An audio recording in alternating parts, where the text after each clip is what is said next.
Hi అండి. ఈ video వచ్చేసి especially who are in abroad.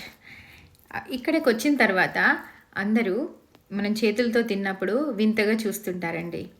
కానీ చేతులతో తిన్నంత తృప్తిగా స్పూన్స్ తోటో ఫోక్స్ తోనో తింటే రాదండి. తింటాము, ఫోక్స్ తోటి తింటాము, స్పూన్స్ తోటి కూడా తినొచ్చు. బట్ అది కడుపు నిండినట్టుగా అనిపించదు.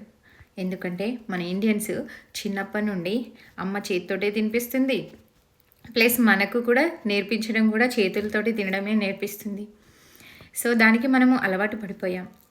సో నువ్వు ఎంత స్పూన్స్ తోటి తిన్నా, ఫోక్స్ తోటి తిన్నా కడుపుకి తృప్తిని ఇవ్వదు. సో నాకైతే మంచిగా టమాటో పప్పు పెట్టుకొని దానిలో మ్యాంగో పికిల్ వేసుకొని తినడము, అది చేతులతో కలుపుకొని తినడం అంటే చాలా హ్యాపీ అండి. అండ్